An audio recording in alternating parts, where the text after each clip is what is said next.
good to be here with you. I'll just leave this here and then get it if I'm going to walk around a little bit. I appreciate you being here. Accounting is not the most interesting topic in general. And quick background on me, I graduated with an accounting degree in 1985 and proceeded to never work in accounting because I didn't like it by the time I finished university. However, when you talk about Bitcoin and accounting together, it gets really interesting. So that's why I'm here. I guess it's this one. There we go.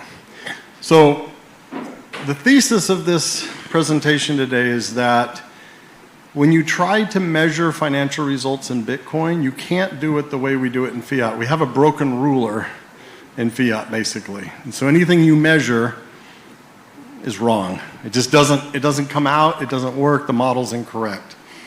For 100 years or more, we've relied on this fiat standard of measurement in accounting. And if you ever try to do that in Bitcoin, it just doesn't work. So we end up on spreadsheets. We end up doing exchange rates. We end up with this hybrid of all kinds of things. And at the end of the day, we don't really see our financial results on a Bitcoin standard in a way that makes any sense and that can help show us the value. We know what sound money is. We understand the reason we have Bitcoin, but we don't know how to look at it. And so what I believe is that we've seen an amazing adoption of Bitcoin as a store of value. I've been so motivated this year to get closer to the circular economies and the adoption of Bitcoin and see how it's becoming a medium of exchange. And there's so many people working on those projects that are doing so much good. But the thing that keeps gnawing at me is, how do we move to that last step of unit of account? And that's more than just pricing in Bitcoin or thinking in Bitcoin.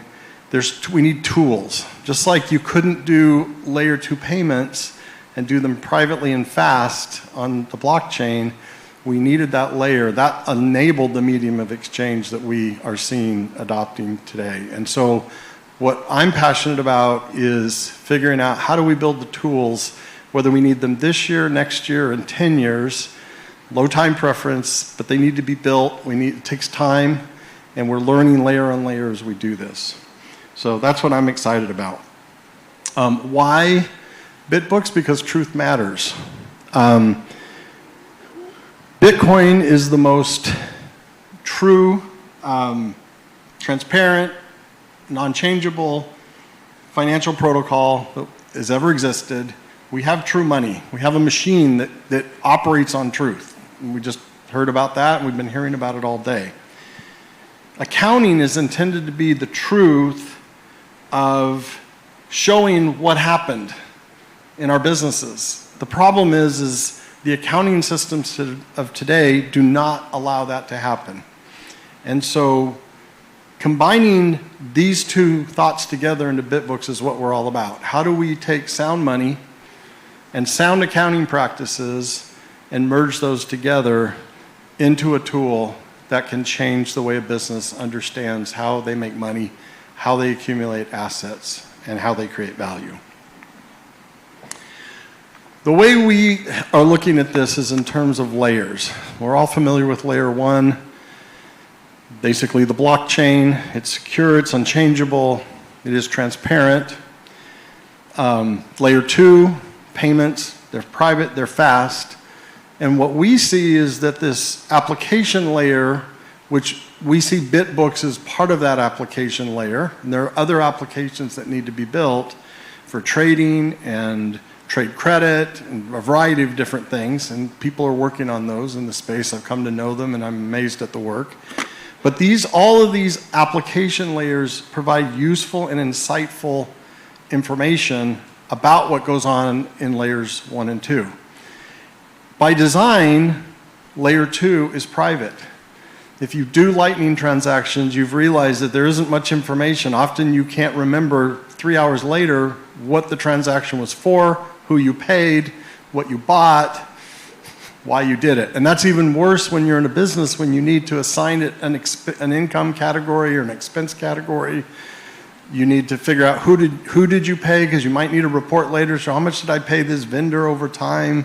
right? All those things we're used to in a traditional way, those don't exist in layer 2. I used to think that it was just because the developers were all excited about moving money and doing what they do. And then some really smart people in the space said, no, it's by design, it's private. They don't want that information in the transaction. And that's when I connected the dots in my mind. Well, as a business owner, I do need that information. How can I create that in an application layer that I own, but that connects to the payment layer that when I initiate payments, they happen privately, but I know what the payment's connected to in my accounting system. And so that's what we built here. And we built BitBooks as a brand. It's going to be a company that commercializes this Bitcoin accounting system, but the actual Bitcoin accounting engine and its sister product and integration API that will bring the data in from all the different wallets and all the Bitcoin accounts, we'll call them. Those two applications we're building at our own expense, but we're contributing them to an open source project called the Bitcoin Accounting Collaborative. And that application will be available, both of those available to anybody who wants to build accounting related applications in the space. We hope that others will do it. We're not trying to put a moat around us and be the only Bitcoin accounting system. That's not how the Bitcoin community works. We believe that if we put it out there in the community, that others around the world in many countries and many projects will contribute to that, will then use that core in their own projects, and we'll all benefit from that. And we believe that there's enough to go around that we can figure out how to monetize our part of that as a company using that core solution. So that's why it says FOSS on there, free and open source software, if you're familiar with that. As we finalize, we're on version 2. We're releasing version 2 of BitBooks in February. And that version, as soon as we get it released and we know it's stable, we'll put it into the open source and GitHub so that people can inspect it, see what it is, download it, use it. We'll also, on the BitBook side, provide hosting for it. We'll provide support. We even have a team of Bitcoin accountants that can do the bookkeeping for your company if you want. That's how we'll take this open source product, package it in a way that hopefully provides additional value. But we also hope other companies will do the same. We don't want to be the only company that's in that space. One of the key things that we've learned as we've done this is to build a Bitcoin accounting system, you still have to acknowledge the reality of the fiat world we live in. Even Bitcoin-only companies have to make payments in fiat. They have to pay their power bill. They have to pay for the garbage collection or whatever it may be. Maybe it's even rent. But they want to live on a Bitcoin standard and account on a Bitcoin standard, but support fiat payment rails. So by design, BitBooks, or the Bitcoin accounting engine, is dual currency. It's set up to track a base currency and at least one alternative currency. It can be done for more, but primarily we're finding that a business here in South Africa, for example, would want to have a Bitcoin and Rand and be able to see their books, basically be able to support accounts or wallets that transact in both of those currencies, and then normalize that data such that you could produce a Bitcoin financial report or a Rand financial report at the click of a button and have that be accurate, auditable, everything you would expect in a system. So basically we bring these two currencies together into one truth, but two perspectives. It also means that if you're not ready to account on a Bitcoin standard yet, maybe you just have one transactional wallet you use, but fundamentally your business is still in the fiat world, you can use BitBooks as your accounting system and then just have that one wallet. In fact, you don't even have to have a Bitcoin wallet. You just don't set one up. If you're a fiat company, you just want to use BitBooks to your accounting, welcome. You're free, download it, do whatever you want with it. But when you're ready, when you get that first wallet, when Money Badger convinces you to accept a payment or whatever it is, I'm from the US and Square has 4 million merchants that can accept Bitcoin now. What are those merchants going to do the first time they get their Bitcoin payment and have a wallet? The accountants will go, what do I do with this, right? And so what we want to do is put a version of BitBooks into the marketplace for Square so that a merchant can download that and start using it for their fiat, and then when they're ready, it almost becomes an orange pill tool because it's ready for them to add a wallet.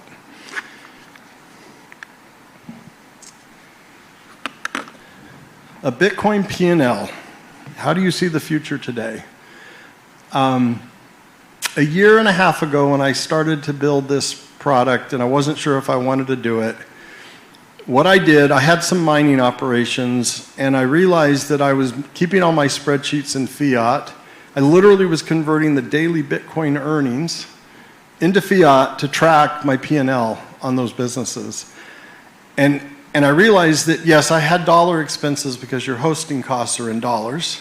And that's your main expense, obviously, is your electricity and your hosting. And those contracts, you can't get them in Bitcoin. But I was like, well, why don't I just use Bitcoin as my top line, because that's what I'm receiving.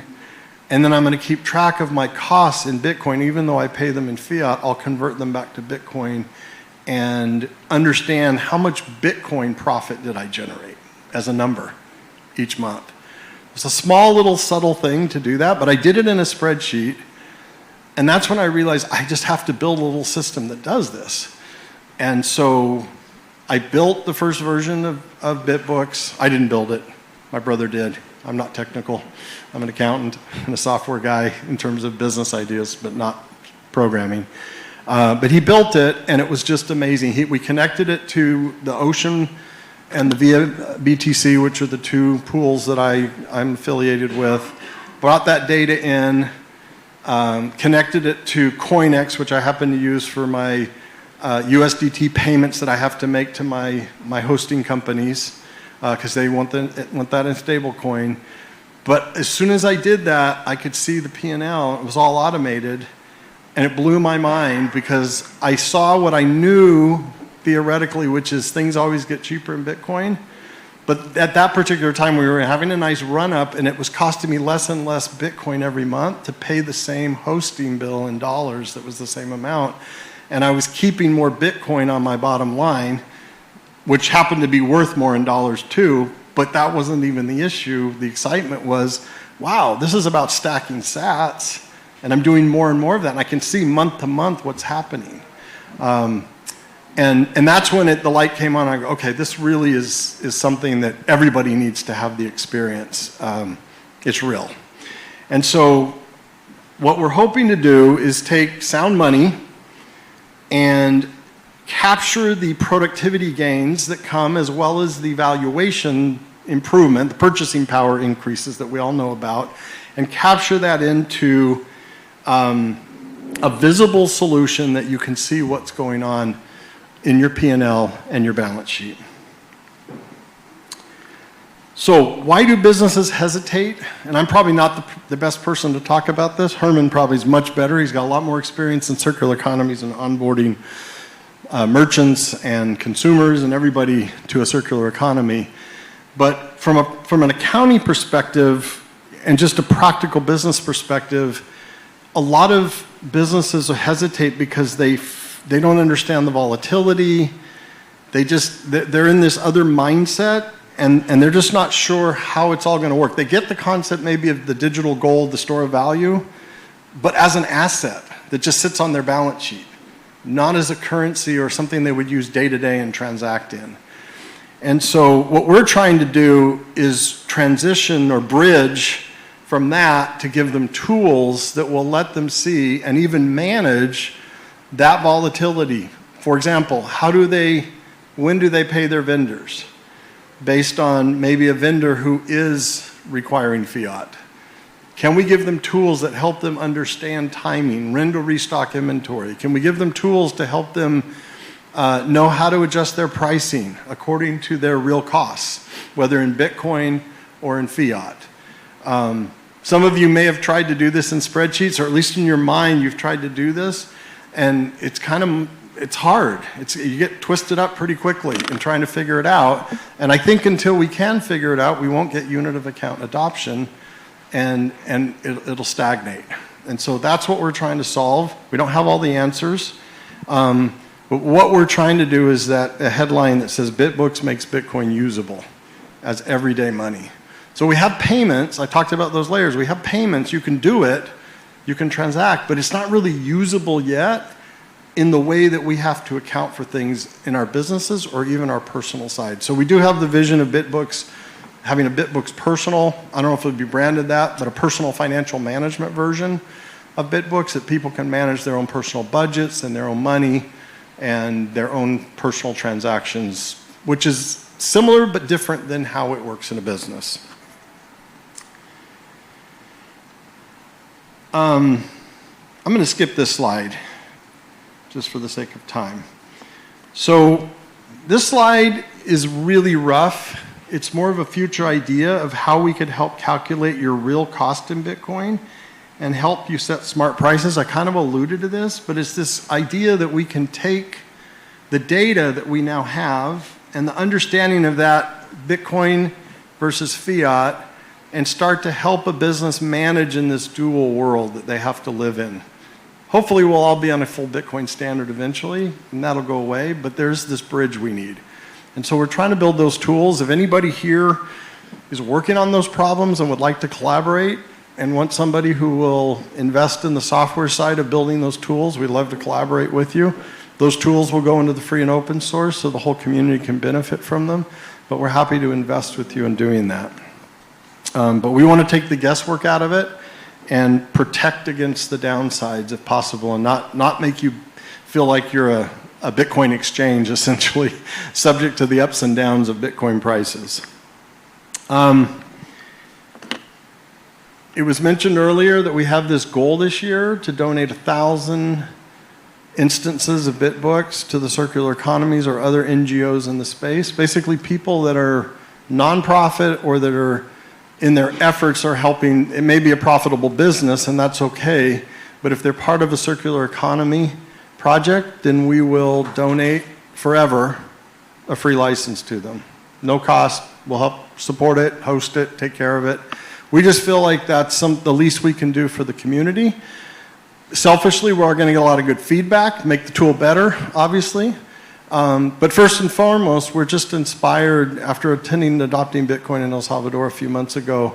My co-founder and I just felt like we want to do something to move this forward, and we hope that BitBooks can be part of that solution, together with education and all the other things that the community is doing. So if you're a nonprofit or if you know one, if you have a BCE project and you're leading it, or your community member is part of those, let us know. I'll give you the QR code to our website in a minute. You can go there and just join the wait list. We'll connect with you, figure out what you're trying to do. There's no obligation. Even if you're a for-profit company and you obviously don't qualify for this, we can talk to you about how you might use it in your business. Give you the software if you want to do it on your own, install it yourself, but if you need some help, we can help in ways I mentioned before. And this is the slide, or the QR code if you want to scan that. It just goes to bitbooks.com if you want to type it in as well. Hopefully you'll find some useful information there. And with that, I think I have a couple minutes left. If it's okay, we'll open up for questions. And I'm happy afterwards if somebody wants to go in the back and talk as well. Right, any questions for Roark? Typical. So I own an American company, and I'm just doing our accounting now for tax season, and it is an absolute nightmare. So this is essential. It's going to change the game. Thank you. Sorry, that wasn't a question. Okay, yeah, that's good. I'll answer it with, go to the website, or let's connect after. I'll get your information, we'll talk. Okay, I'll talk to your accountant. You connect me, and I'll connect my team to your accountant. I have accountants that talk accounting, that can help them out. All right, and I'm not up here to pitch. I mean, this is really about the community. Okay, yeah. Okay. I just wanted to find out, you did mention that in your process, you had a way to convert, right, like from BTC to the fiat currency and so forth. But I wanted to find out, like, in terms of your standards from an accounting perspective, do you bring in the IFRS 4, IFRS 17, and then can it then be translated, say, from the accounting side to probably projection, because you mentioned valuations, right? So is that something that you're also looking at, and is it translatable to like non-USD sort of companies? Yeah, so we'll support any fiat currency in the world. It doesn't matter. As long as there's I mean, we can even support it technically without an exchange rate, but you'd have to give us the, the value to use. But if we can pull from some API somewhere an exchange rate for that currency, then everything we do will work. And we actually pull the exchange rate up to the minute. The auditors that we've talked to about this said that the best thing that we can do on the income statement side is the income or the expense needs to be within 1 minute of when the transaction happened. So you can't use like an end of day exchange rate on expense or income. It needs to be pretty close to real time. On the balance sheet, that valuation is at the value at the time you're running the balance sheet, or at least the end of the period that you're running, because that can fluctuate. And then there's different, in the workshop I did an hour or two ago, the question was asked, well, what, in the US, you can now write up or write down the value of the Bitcoin from a fiat perspective. Not all countries are doing that. So we talked about collaborating on addressing how that could be accounted for, where those rules are not followed the same way, and maybe you can only go down, not up. At the end of the day, we have all the data. We're dual tracking in every entry, every journal entry in the system will be in a base currency and an alternate currency. In theory, that could even be 2 fiat currencies if you want. We're not, the system doesn't care. It's just set up to track 2 currencies. The assumption is most will do Bitcoin and something else, or the something else in Bitcoin. Maybe they don't want to have Bitcoin as their primary. So I don't know, did I answer your question or? Yes, you did. Okay. And then also, do you use certain assumptions in from a perspective of maybe, because you mentioned it has to be within the minute, right? The transaction. So are there some form of maybe for example, inflation rate and whatever, depending on the period in which you're accounting for? Do you use any assumptions that similarly to the traditional side of finance, or how do you go about what kind of part? assumption do you mean? Give me an example. So an inflation rate, a discount rate, those kind of assumptions. Okay. Yeah. I don't think we thought about that yet. So maybe we could chat after and you can tell me a little bit more of the use case you're thinking about. Because other than an exchange rate, I mean, if you're doing analysis, I guess when you say a discount rate, I'm thinking of like a target ROI almost on funds or yield or something. Is that kind of where you're going? Okay. Yeah, or net present value, or net present value, or your weighted average cost of capital type of. Yeah, we haven't really thought about that. I think mainly because we're focused on the underlying accounting, which would give you the data then to historically look at what's happened. But we're trying to build tools that make it useful. So that's an interesting one to explore and think about how do we provide support for projections in future and budgeting and some of those kinds of things. We do, I will mention, since I mentioned budgeting, one of the things we found is some of the circular economies are trying to make a budget in Bitcoin for the year, and some of their expenses are Bitcoin based, maybe salaries, others are not. And so we do want to build in some tools, we haven't started on them yet, that help you create a budget that you can then run your actuals back against and see how you're doing. But you can plan out for the year, how much Bitcoin do I expect to earn? How much do I expect to spend? In the same way that we think of budgets today, but do it in a Bitcoin standard. Okay.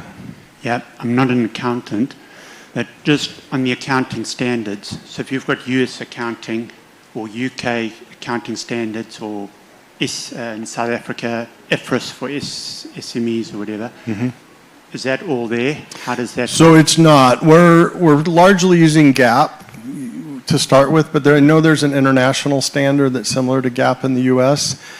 Part of the reason why we're open sourcing the software is to collaborate with people in country that know those and either can help us with the rules and then we can introduce them into the system, or maybe they even have development capability. I mean, hopefully we'll have a bunch of developers around the world contributing to the Bitcoin accounting engine that's there for all of us to build off of. And so, yes, it's not addressed yet. We're still in early days in that way, but that's the way we hope to get the community to address those kinds of things. And there was a question. Yeah. Thank you, Roark. On this open source, I'm a developer and we're a technical company. I'm wondering what's the state of your code base, your early build out. I heard you mention you release this open source after a certain stage, but is the opportunity for early previews? Yes. So The version 2 is the one that we expect to release, because version 1 was kind of almost an alpha in-house way to test could we even create something like this. So we've rewritten the whole thing for version 2. We'll be releasing it in February, and we just want to go through a month or two of stability to make sure that we're not putting something out with some significant bugs in it, and then we will open source it as soon as possible. The one thing I don't know how to do is to open source the right way. I've had some good conversations, but if there's somebody who is familiar and has done that before that would like to work with us, then we'd love to collaborate on that and have you part of it. And I mean, that's really why we're doing that through the Bitcoin Accounting Collaborative.org and that's btcaccounting.org if you want the short version, but Bitcoin Accounting Collaborative.org is the full thing. But by doing it through that community organization, then we can collaborate and work together. So I'd love to connect with you on that. Thank you. I'm over time. Awesome. Thank you, Roark.